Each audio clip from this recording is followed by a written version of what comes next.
Renegade Arts Entertainment presents Doug Bradley's Spinechillers.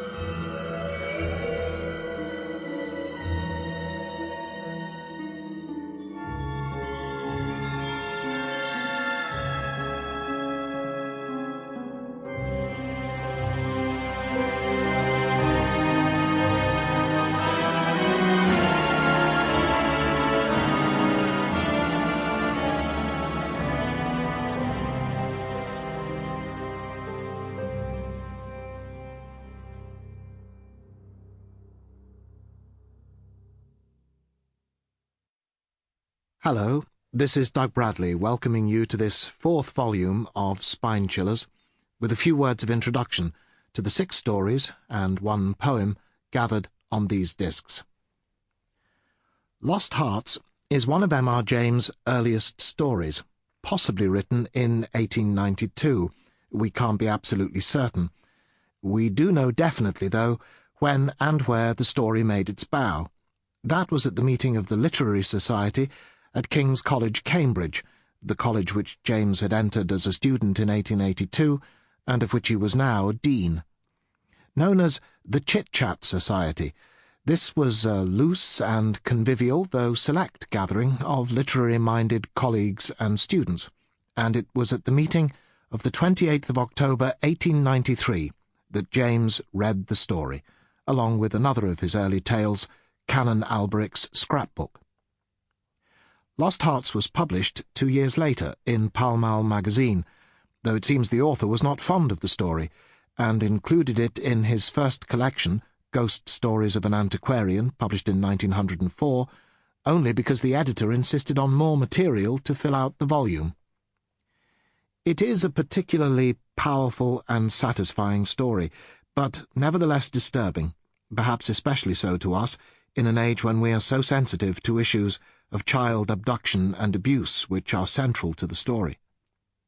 There are 2 James trademarks here: the antiquarian, on the face of it an eminently respectable and admirable vocation, so lost in his intellectual and academic activities and the pursuit of eternal youth that he has lost all sense of the immorality of his actions; and the ghosts, which, as presented here, are, as H.P. Lovecraft observed when commenting on James' stories, not pale and stately, but apparently all too real, and here presented not as visitations to shock and frighten us, but as righteous, avenging angels. There are 2 stories in this volume by an author new to the Spinechillers series, Ambrose Bierce: The Damned Thing and John Mortenson's Funeral. The 90-plus short stories which Bierce wrote all belong to a period of just about 14 years from 1882, and these stories fall broadly into 3 categories: the Civil War, tall tales, and horror, which accounts for roughly half of his total output.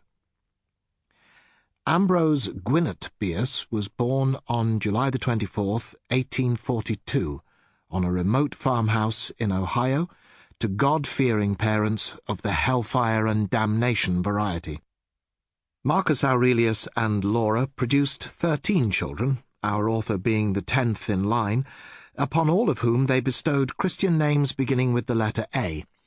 To be precise, and in birth order, Abigail, Amelia, Anne, Addison, Aurelius, Augustus, Almeda, Andrew, Albert, Ambrose, Arthur, Adelia, and Aurelia. Although he may have gained his love of words and books from his parents, he was not close to them, and after he had left school and had his first brush with journalism, employed at the age of 15 as a printer's devil on the Indianian newspaper, he made no further contact with his parents, and their deep religiosity certainly left no impression on him, other than to leave him inclined to argue fiercely about religion for the rest of his life.